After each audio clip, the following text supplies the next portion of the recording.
Good morning. Good morning. Good morning. It's me, Richard Lewis Brown, Local 1000 President. Today is November 12th, 2021. Hopefully you had a great Veterans Day yesterday. I had a great day yesterday. I had the pleasure of going to a prison in the state of California and meeting very incredible state employees who are putting their lives on the line behind those walls. Okay, CDCR, I see you. Today, I'm at another work site. I'm driving around the state of California. I'm at a work site. I don't announce what work sites I'm at. Everyone is very private about their feelings about the essential worker premium pay that they haven't received yet. And they have a lot of concerns about the telework agreement that we're still negotiating with Cal HR. So I'm at a work site. We're going live. So we're going to ask state employees how they feel about Local 1000. Let's do it. Sir, what's your first question? I want to know is that how can we get more members to get more civically active, like turn out to vote if we have another election, if we have to sign a master agreement? All right, so the state employee asked, how can we get more people actively involved in Local 1000 so we have a higher turnout for elections? That's a fantastic question. My answer would be to you is this. If you're not talking to your colleagues every day about Local 1000, good or bad, then we know social media is an expert platform, excellent platform. We also know emails are an excellent platform. But the number one platform to spread a message about getting people actively involved in Local 1000 is word of mouth. Ordinary, old-fashioned, common sense. Word of mouth. The word of mouth has passed that we are collecting the essential worker premium pay petitions. Go to our website, siu1000.org. Go under For the Record. You'll see the link. Click on it. Fill it out electronically. Submit it. Bam. It's done in 2 minutes. The word of mouth is going to increase the activism in Local 1000. The word of mouth. Talk to your colleagues up and down the state. And many of you, whether you work in EDD, whether you're behind those prison walls in CDCR, whether you're in Caltrans, whether you're in, DMV. Word of mouth. Email. And don't say that you don't have your coworkers' phone numbers in your phone, because I know you do. I know you do. And I know some people are working from home, but you can still call your coworkers. You can still keep in contact with them. We need you actively involved in Local 1000. We need to have thousands upon thousands of petitions, hopefully no later than December 1st. Hopefully you filled that petition out, the Essential Worker Premium Pay. Thank you for that. And some people have said, Richard, if you continue to collect petitions that come in after December 1st, will you stop it on December 1st? I say, no, we'll continue to collect it to the very end. Word of mouth, sir. Okay. The word of mouth. Yes, sir.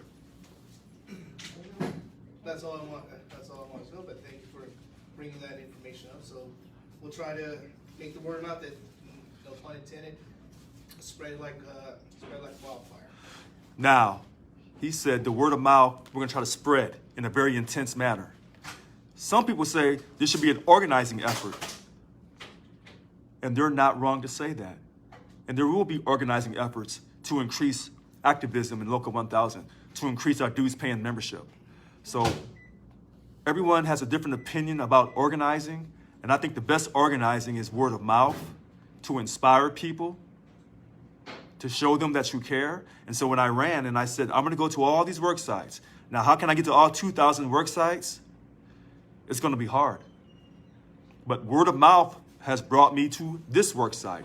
And so it's the word of mouth, it's our positive energy. And even when we're faced with controversial situations in Local 1000, we're still a family.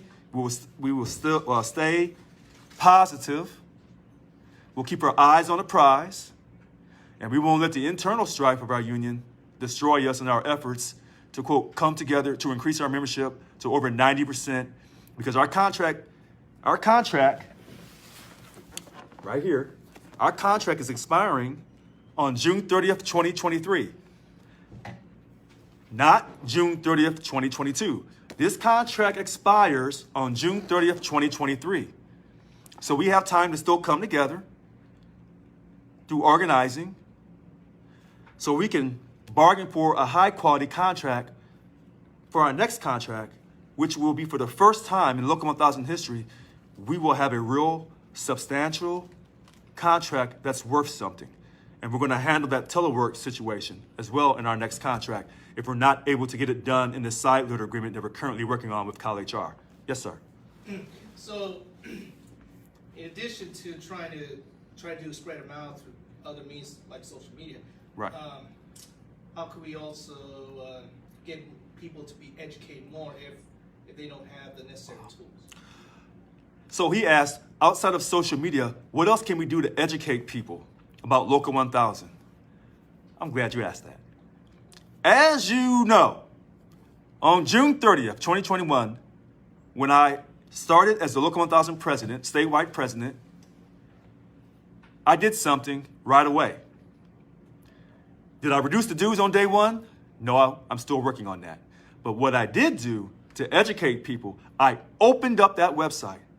Whether you're a dues paying member or just a represented employee of Local 1000, you can go on our transparent website on any page and get information. In fact, sir, someone asked about the structure. They said the structure of a Local 1000. The 4 statewide officers, myself, Secretary Treasurer David Jimenez, VP, and then the other VP, Organizing Representation, Annika Walls, and then the third VP, Irene Green of Bargaining. You can go on our page and look under the organization, and it tells you the structure. The 4 statewide officers, 51 DLC presidents. And I believe the area that you're in, DLC 770, your DLC president is Nicole Solo. I can't say her last name correctly. Okay, so 4 statewide officers, 51 DLC presidents, 10 bunk chairs. But the structure of our organization is on our website. We're offering lots of information. The DLC map is on the website. You can click on the map to see where you work at and find out who your DLC president and your entire executive board. That's on the website. That's big. Everything is opened up because I'm transparent in what I'm doing. So that's how we get people involved more, by educating them, by being transparent and putting information up on our website, SEIU1000.org. Our news articles that go out, that's up on the website. Our press releases, that's up on the website. All of the things that we're actively involved in, the COVID victories, that's up on the website. So we're providing you endless amounts of information if you have the time to go to SEIU1000.org and take your time and go through our website. Our policy file, our bylaws, our ethics, it's all up under member resources on our website. All right. Now in future agreements, are state workers gonna get better PPE in case if we go through another pandemic or public health emergency? So the state employee is asked, in our next contract, will it be better prepared for in case we had another pandemic? And that answer would be yes. Some people would say our current contract already covers this information. We just have to hold the state of California responsible. That's what some people would say. Other people would say it's not strong enough. Under my leadership as the chief negotiator for our next contract, along with the 10 bunk chairs, we're going to have strong language to address pandemic type situations. In fact, now that you brought this up, there's something that was missing in this current contract, and it's been missing in many of our prior contracts, except for the 2013 to 2016 contract, where it stated no furlough. When the governor puts a furlough action and the state legislature authorizes it, it shuts the state down for a specified day or 2 days or 3 days per month. No furlough. And it also said no POP, which means the state, through the governor, would not ask you to give up your money while under a signed contract. That language will be in the next contract, in addition to making sure we're able to handle pandemic type situations. along with something else that's going to be very critical. No job loss while under a signed contract. We're a union, not a social justice organization. We are a union. That type of information will be in our next contract. Yes, sir. Let's see, and no, in addition to PLP and furloughs, how are we going to ensure that if it's if like going to be in exchange that if we accept this, what will we get in return? So he has asked, if we were to accept something like that, what would we get in return? I would say this to you, we're not accepting anything. Because once you open that door up to accept someone disrespecting you while you're under a signed contract, you're no longer a union. Now, some people say, well, what about the safety net? What if they said they're going to furlough us? We're going to have the language to say you cannot furlough us, period. End of conversation, regardless of the economic times. Someone said, well, Richard, what if they try to force it down your throat, the furlough situation? Then I would respond back to you, sir, and say, if they try to force it down our throat and said, you're going to have to, put something in here in addition to no furlough language, then I would simply say, if you try to furlough us, then you and your staff and every state legislator, 80 assembly men and women and 40 state senators, all 120, and all their staffs. If you say give up our money, then they have to give up their money. So if you say that we're all in this together, then we're getting ready to find out if we're really all in this together. And on a side note, when they're telling people you must be vaccinated, then why is it the state legislators and their staffs, they don't have to get vaccinated? But maybe I've gone off track. Go ahead, sir. Okay. Now, what could we say improve better negotiations so that way there's no loopholes in our contracts? So he asked, what about how to improve negotiations? That's a tough question. To the great credit of the former president of Local 1000, who was in office from 2008 through 2021 through June 30th, we have always negotiated in good faith. How can we get the state of California to negotiate in good faith? It's hard to say. It's hard to say. They say once you negotiate in good faith and you reach a legal impasse because your contract has expired and the other side is refusing to negotiate in good faith, then you got to take a strike vote. And once you take that strike vote, if it comes back approved by the dues paying membership, then you have to schedule a day to go on strike. But not just a day, but a period of days. Because one day is not enough, 1 week is not enough. You have to have the courage of your convictions to call for the strike, and when it comes back approved, you must go on strike. Maybe that can help improve negotiations. Yes, sir. My question, I just kind of want to piggyback off what you were saying right now about the strike. I get asked often, how do we reach our bargaining team in our local area to fight to get the no strike clause removed from the next contract? All right. This is a question you've heard on Facebook and through conversations with your coworkers. How can we fight to get the no strike clause removed from the next contract? The no strike clause is put in contracts so that there's work stability for a specified period of time. So when you have an agreement with, quote, the other side, they want to know that you're going to come to work for this period of time, for these certain working conditions, for these for a particular set of wages. And so you put a no strike clause in there to show that you're negotiating in good faith. What they don't tell you on Facebook, once your contract expires, that no strike clause no longer is applicable. You know this because we took a strike vote in 2016. We were scheduled to go on strike on December 5th, 2016, and we were scheduled to go on strike on 2016, and on December 2nd, 2016, they called the strike off. So there is this confusion about when you have a no strike clause in the contract, you can't go on strike. You're right. During the terms of that contract, the period of that contract, you cannot go on strike.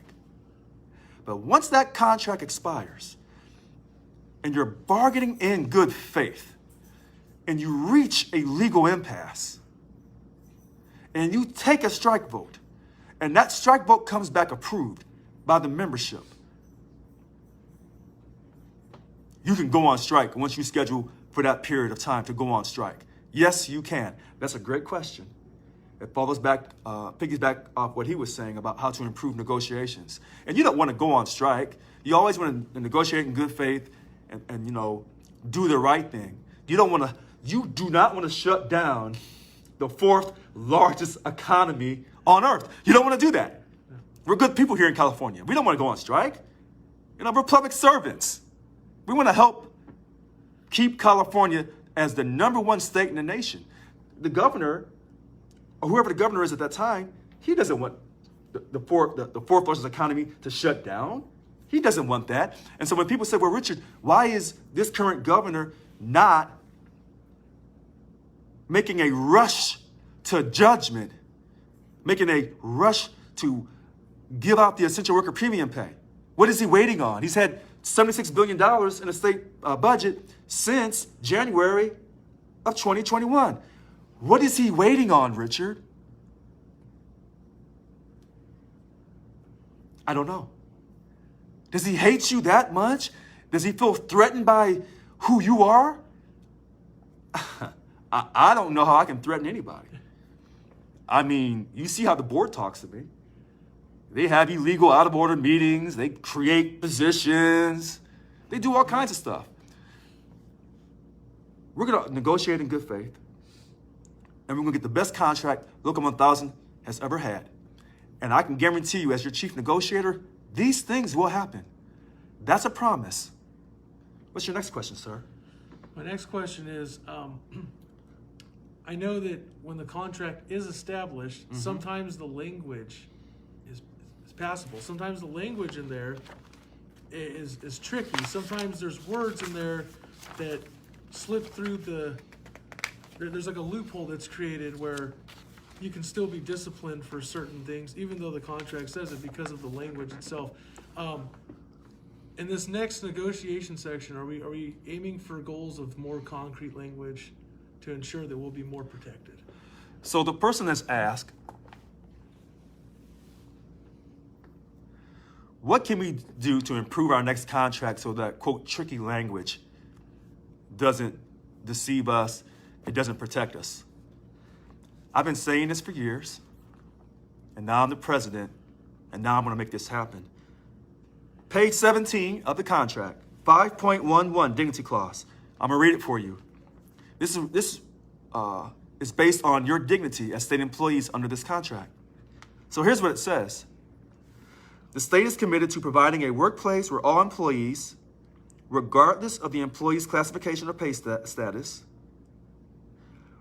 listen to this, are treated by supervisors and managers in a manner that maintains generally accepted standards of human dignity and courtesy.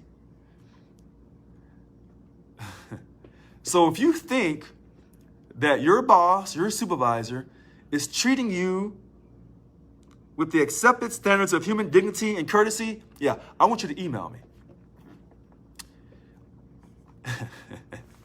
rlbrown@seiu1000.org. Yeah, I want you to email me.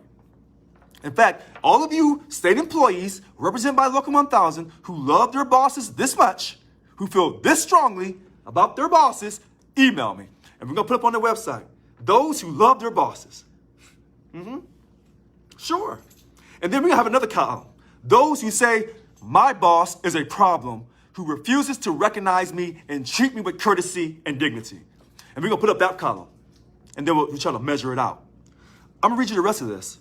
Employees alleging that they have not been treated accordingly may file a grievance.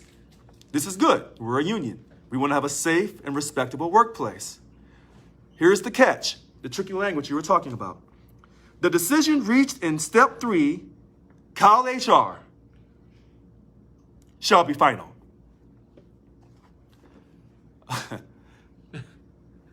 Your dignity rests with Cal HR. This does not sound like a 50-50 relationship. Sounds like they're your boss. So when they tell you, some of these so-called local 1,000 leaders, that the state of California is our boss, well, maybe they're going to page 17. Your dignity lies in the hands of the state of California. I can guarantee you this. That won't happen when I'm the chief negotiator. See, you wondered why they're trying to remove me out of my position, take away all my powers as the chief negotiator of the contract. See, you thought it was just about the money. Oh, it is. But it's about respect.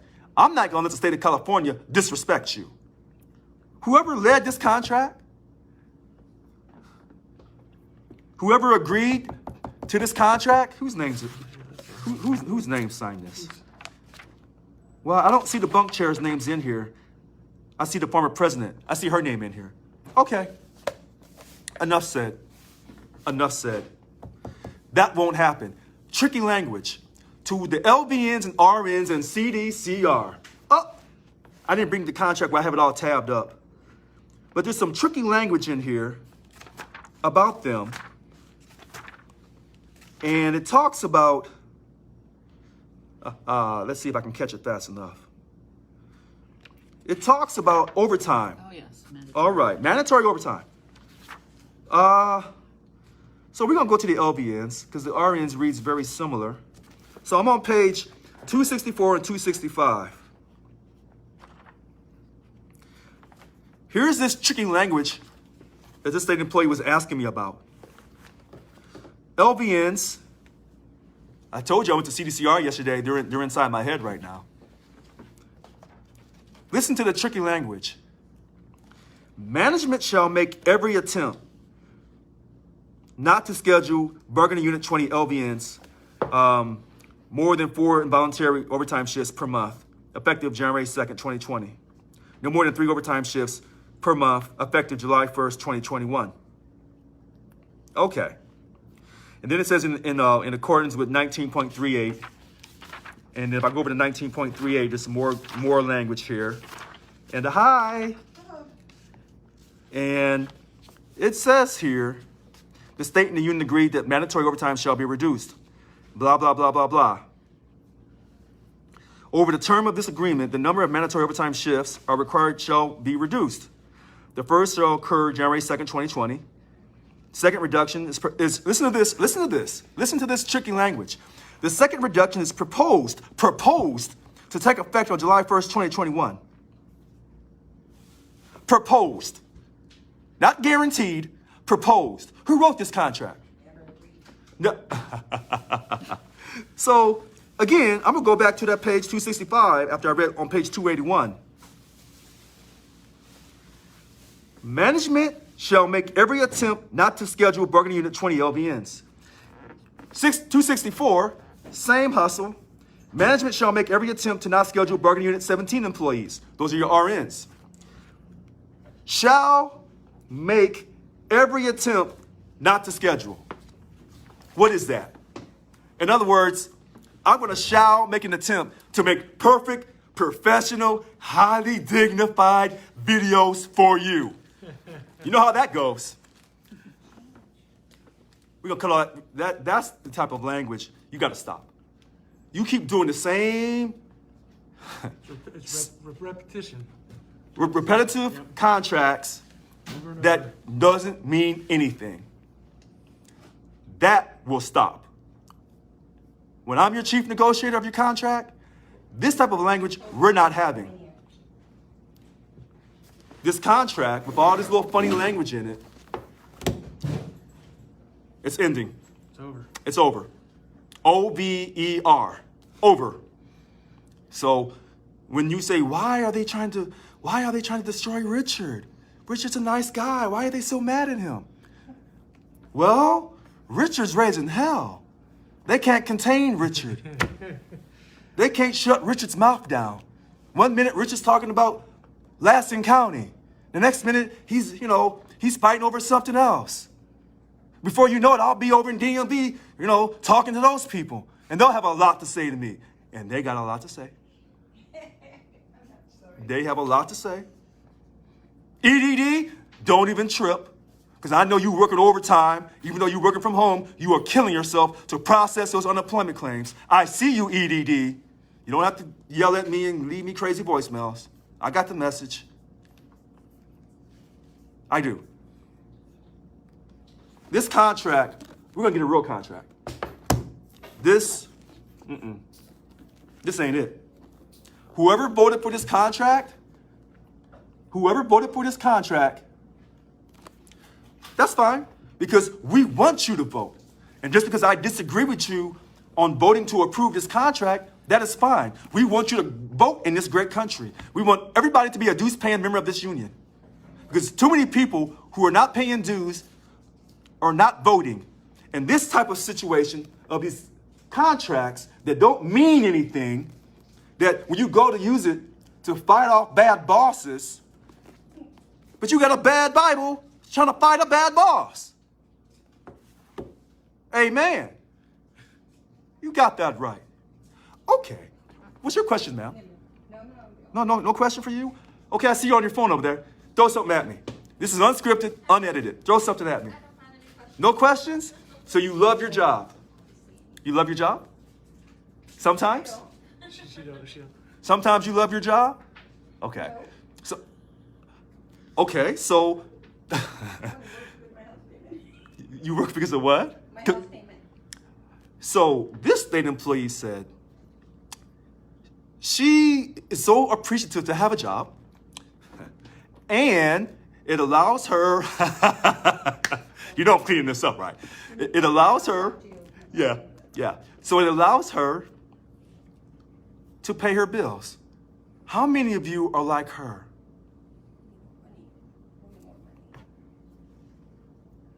How many of you continue to work for the state of California under bad behaving, egotistical, self-serving, know-it-all bosses because you and I, listen to this, you and I want that pension. You and I want that fixed income for life regardless of the stock market. And because of that, we come to work every day as public servants, giving it our all, even though the state of California doesn't love you the way you give it all to the state of California. Oh, yes. Oh, I said it.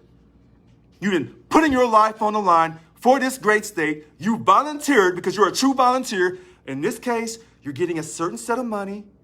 It's not guaranteed because every time you do a contract and you think you're getting money and pay raises for a certain time, they delay it half the time. Oh, I'm sorry. I shouldn't have said that. But because of that pension, you put up with it. For that pension, in this great country with its character flaws, you put up with it. And thank you. Look, this is Friday. Friday is the day before the weekend. And many of you didn't go to work today. You probably took off. And some of you went to work anyway because you got a job that demands that you show up for the public. You got a job that demands that you sit there in front of the public and take all that abuse. Oh, I see you. You take all that abuse. These customers come in here yelling and hooping and hollering, and all you're doing is trying to help them. They hoop and they holler. You don't know if they've been tested. You don't know what kind of disease that they have. And then they tell your boss that you're the problem. And then your boss sides with them. Oh. And I'm not talking about EDD. I'm not talking about DGS custodians, but I got your back, custodians. I'm not talking about inside the prison. No, there's a certain agency that I'm talking about today. And they demand justice. They say, where's the heat team when we need them? And some people love the heat, and some people don't. We're going to get that corrected. This today is about DMV. Up and down the state, people come in to these DMV call centers, not call centers, but driver's license places. And all those people in DMV work their tail off, putting up with all that nonsense. These people come in with expired driver's licenses, mad at you. Mad because they don't have the money to pay for a new driver's license. Mad because they can't keep their car payment up, keep their tags up, but they're mad at you because of the laws that you had no control over. All you think you're doing is enforcing what was put in front of you to the best of your ability. And they yell and scream at you. They need security in those DMV centers. Yes, they do. Not this little rental security. They need police in there. They need some type of fear factor. Sometimes we are the police. Sometimes we have to be our own police. Okay. See, a lot of people think that I'm ignoring who they are. I'm not ignoring you.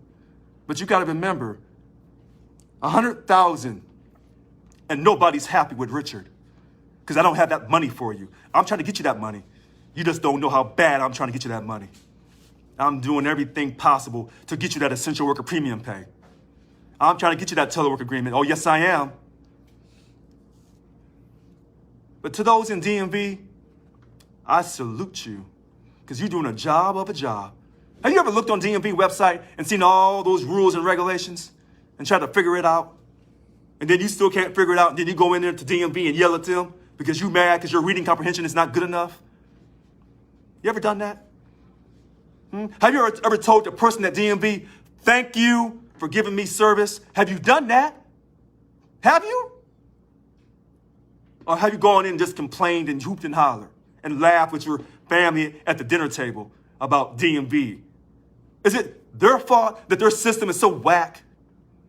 Oh, I'm sorry, that's just EDD's processing center, their computer system. That's so whack, that's so outdated. No, I hear you, DMV. I hear you, I do, and I'm listening to you. I'm going to get this money one way or another.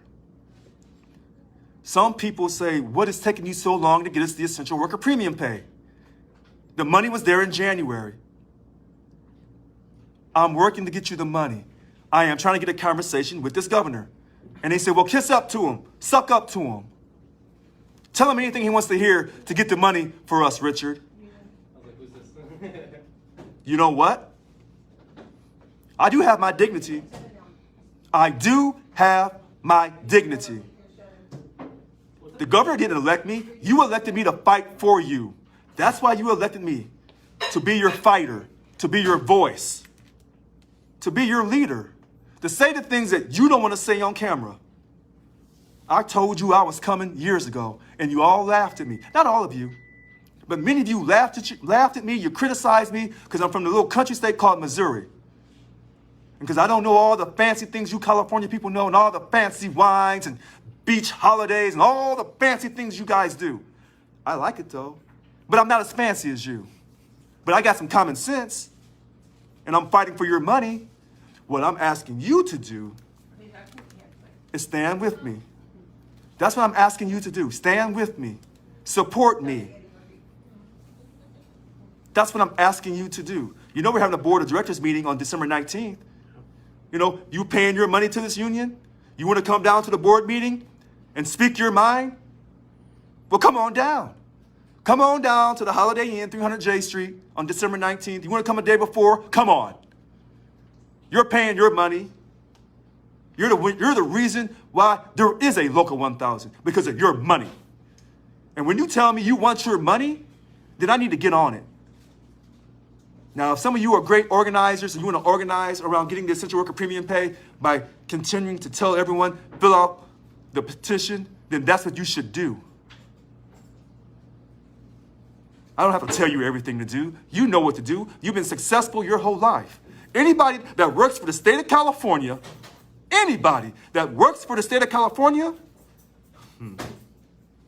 you know, there should be a California state employee holiday. Because we know you are going through literally hell. Yes, you are. Everybody else stays home. You keep going to work. You go to work. You belong to a union, and your union doesn't enforce your contract to give you high-quality wages. Who cares about a livable wage? You don't want to live day to day. That's why you're part of a union. You want substantial income. I'm preaching today. It's not even Wednesday night. It's not even Sunday. I didn't know how I was going to be today, but I'm fired up today. People in DMV, people in EDD, I see you loud and clear.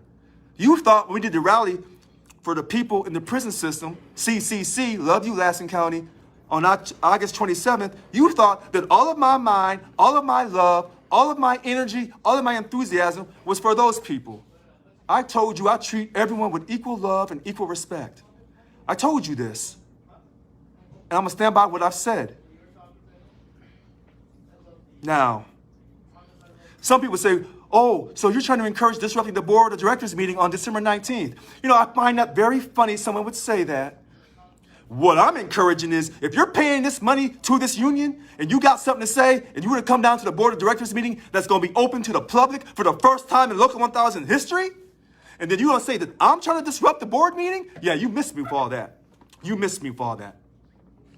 See, some people talk about it, about being transparent. I told you years ago, there is no one in this country that is more transparent than me.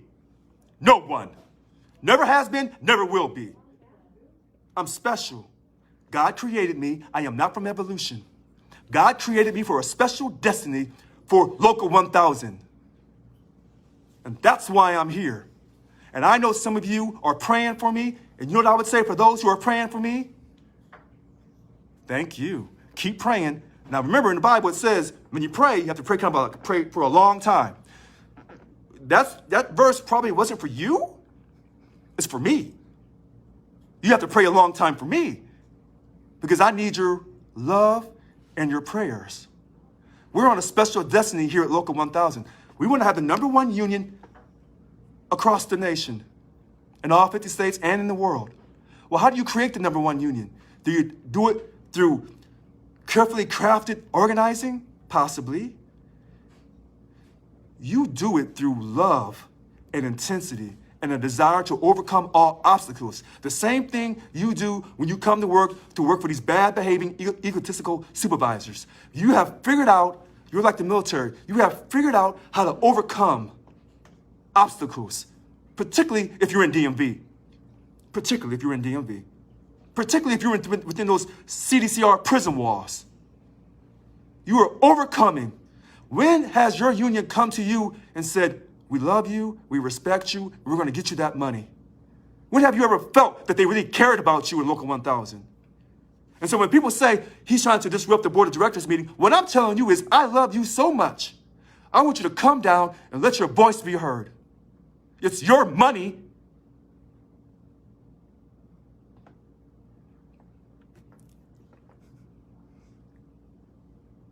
You take a pause for a second.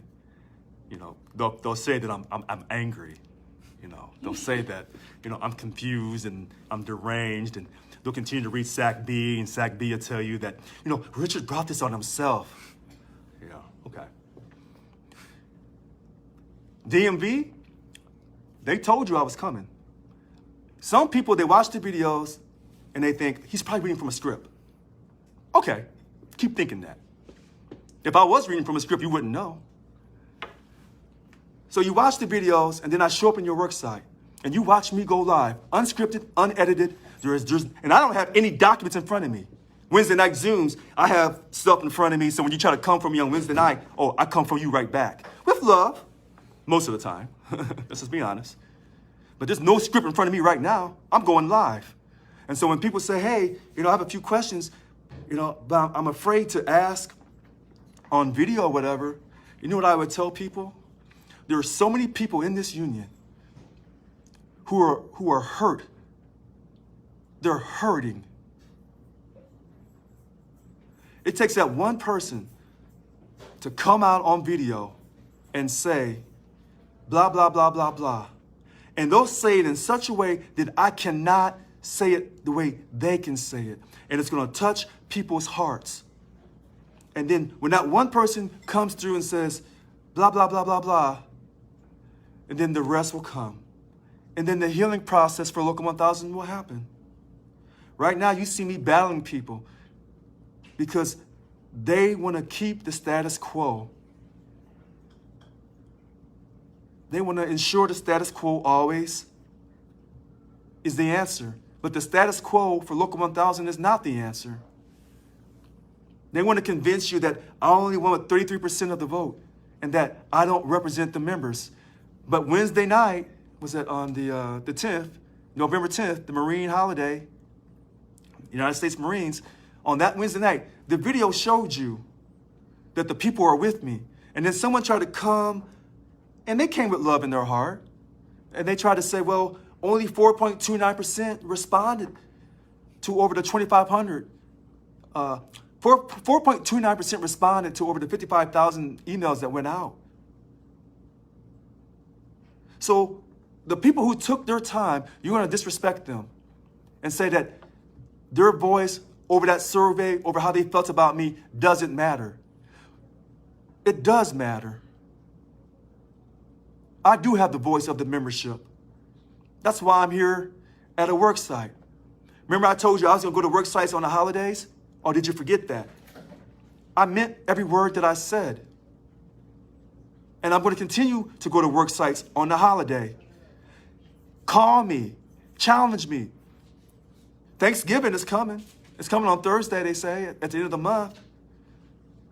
Some of you work 24 hours a day in these 24-hour facilities.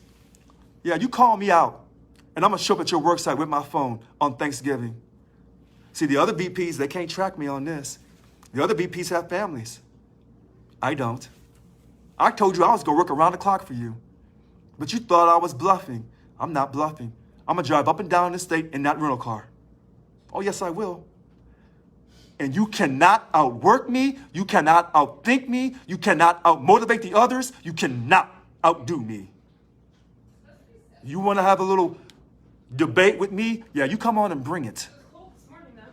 I'm under the inspiration of God. When I tell you this, I mean what I say. I mean what I say. All right. Someone has asked, they want to talk to me off camera, so I'm going to stop for a second. I'm going to answer that person's question or questions. And then I'm going to start right back up again. And the other people who come in, who have questions to ask me, they're going to ask me, and I'm going to answer them. All right. This is the first part of this Worksite meeting, November, what is this today? November the 12th, 2021. I'm Richard Lois Brown, your Local 1000 president. Richard the Real, 7437. I told you. All right. Thank you. Bye-bye. For now.